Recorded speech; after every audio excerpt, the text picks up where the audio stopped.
శ్రీరామనవమి సందర్భంగా సీతారాముల కళ్యాణ మహోత్సవం జరుగుతుంది. దానికైతే మేము ఎగేసుకొని వెళ్తున్నాం.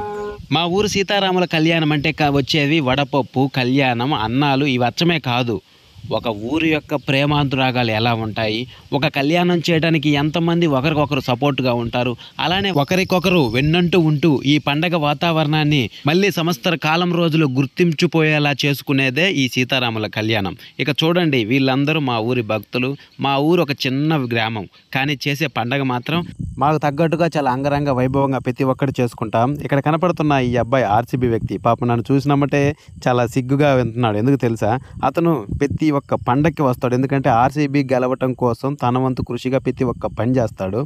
ఇక సీతారాముల కళ్యాణం అయితే లోపల జరుగుతూ ఉంది. బయట మేము సరదాగా అయితే పానకం కలుపుకుంటూ సరదాగా మాట్లాడుకుంటూ అయితే ఎంజాయ్ చేస్తూ ఉన్నాము. ఇక ఈ రోజుల్లో డబ్బులు ఇచ్చేది ఏందండి, నువ్వు కాకపోతే ఇంకొకరు పక్కూరికి పోయి చిన్నగా మేము ఇలా చేస్తున్నామంటే ఎవరో గట్టు, దేవుడు అంటే డబ్బులు లేని వాళ్ళు అంటూ ఎవరో ఉండరు. కానీ అది కాదు, ఎక్కడో బెంగళూరులో, హైదరాబాదుల్లో జాబులు చేసుకుంటూ వాళ్ళ టయాన్ని కేటాయించి అలానే వాళ్ళని ఇంతవరకు తీసుకొచ్చి ప్రతి ఒక్కరిని కలిపి ఒక పండగని కలిపి చేయటం అనేది మాషామాష విషయం కాదు ఈ రోజుల్లో.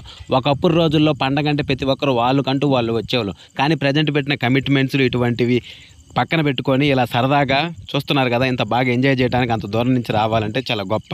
కానీ ఆ విషయంలో మా ఊరోళ్ళు మాత్రం చెప్పుకోవాలంటే చాలా మొదటగా ఉంటారు. పిలవాల్సిన పని లేదు, జస్ట్ ఒక ఇంటిమేషన్ ఇస్తే వాళ్ళకంటూ వాళ్ళే వచ్చి ప్రతి ఒక్క పనిని అయితే ముందుండిగా ఉండి చేస్తారు. ఇక రెచ్చిపోయి అయితే పానకం అంటే నాకు చాలా ఇష్టం. సంవత్సర కాలం వెయిట్ చేశాను ఆతృతగా, అబ్బబ్బా ఎప్పుడు పెడతారని. చూడండి, ఏసి కరెక్ట్గా 5 గ్లాసులు తిన్నాను, 5 గ్లాసులు తాగాను. కానీ పక్కన వాళ్ళు చూస్తారని చెప్పి 1 గ్లాస్ తాగిందే మీ ముందు పెడుతున్నాను. ప్రతి దిక్కున మా వాళ్ళు అని చెప్పడం కాదు, మా వాళ్ళు అయితే కోతోళ్ళు. ప్రతి ఒక్కరు కుర్రాళ్ళు అయితే వినాయక చవితి, సంక్రాంతికి బాగా గమనిస్తే మా వాళ్ళు చేసే అల్లరి చూస్తే ఒక్కసారి ప్రతి సినిమాలో ఒక మ్యాడ్ సినిమా, ఒక ఉల్లాసంగా ఉత్సాహంగా ఇటువంటి ఎంజాయ్మెంట్లు అయితే ఉంటాయి. ఇక బంతులు స్టార్ట్ అయ్యావి, అన్నదాన క్రమం చాలా ప్రశాంతంగా ఉంటుంది. ఒకటి చెప్తున్నాను, ఈడేంట్రా మా ఊరు అని ఒకటికి 10 సార్లు అంటున్నారంటే, మా ఊరు అంటే మన ఊరు గురించి గొప్పగా చెప్పుకోవటం ఎవరికైనా ఇష్టపడాలని చెప్తామండి. ఇప్పుడు మీ ఊరు గురించి మీరు చెప్పుకోరా, అందుకనే మా ఊరు అని సార్లు చెప్పబోతున్నాను. చెప్పడం ఏముంది, ప్రతి ఒక్కటి ఆనందంగా చేసుకోవటంలో ఏ ఊరోళ్ళైనా సరే ముందుంటే దాని గురించి చెప్పడంలో తప్పే లేదు. మీరు చూసేవన్నీ ఈరోజు చేసినటువంటి అన్నదాన కార్యక్రమం వంటి వంటకాలు, వాటి భాగాలు. ఇప్పుడు మీకు ఒక మహోత్తమైన వ్యక్తిని చూపిస్తున్నాను, చూడండి. ఈయన గురించి గుర్తుపెట్టుకోండి. మా ఊర్లో ఒక 3 పిల్లర్స్ మా యూత్కి ఎప్పుడైనా ఉన్నారంటే వాళ్ళల్లో ఈయనొకడు. ఈయన మా అందరికి మామ అవుతాడు. ఇప్పుడు మరొక పిల్లర్ని కూడా, 2వ పిల్లర్ని కూడా చూపించబోతున్నాను, అవి కూడా చూడండి. ఇప్పుడు వాటర్ పట్టుకొని పైప్ పడుతున్నాడు దిడా, ఆయన మరొక పిల్లరు. ఇక 3వ పిల్లర్ అయితే ఈ టైం అయితే రాలేదు, నెక్స్ట్ టైం అయితే చూపిస్తాను.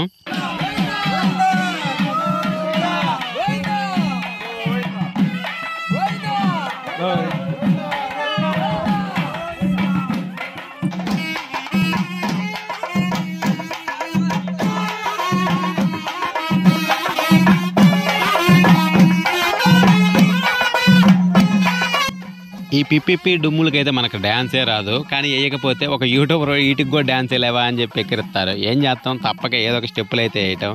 ఇప్పుడు నా ముందు కనపడుతున్న వ్యక్తి నాకు అన్న అవుతాడు. ఆయన గురించి ఒక మాట చెప్పాలి. ఆయనకైతే వినపడదు, అలానే మాట్లాడలేడు, కానీ సింకుకి తగ్గట్టుగా డ్యాన్స్ చేస్తాడు. అలానే మనకంటే తెలివైన వాడు. ఎందుకంటే ఒక డబ్బు మిగిలించడంలో కానీ, ఒక పని చేయడంలో కానీ తన వంతు కృషి అయితే చాలా గట్టిగా ఉంటుంది. నెక్స్ట్ టైం అతనితో మాట్లాడేది కూడా ఒక వీడియో మీకు ముందుకు తీసుకొస్తాను. చూడండి ఎంత ఆనందంగా ఎంజాయ్ చేస్తున్నాడో, వినపడకపోయినా మాట్లాడకపోయినా ప్రతి ఒక్కటి మనకు సింక్ అయ్యే విధంగా చేస్తున్నాడు. ఇక పిల్లలతో 2 స్టెప్పులు అలా వేసి మన యొక్క ఆనందాన్ని అయితే వాళ్ళతో కూడా పంచుకున్నాను. ఇక చివరగా మళ్ళీ ఫైనల్గా అయితే అవుట్పుట్ ఇదే. ఇంకా అయితే కంప్లీట్ అయిన 5వ రౌండ్ ఇది. ఈ విధంగా ఈ సంవత్సరం శ్రీరామనవమిని అయితే కంప్లీట్ చేసి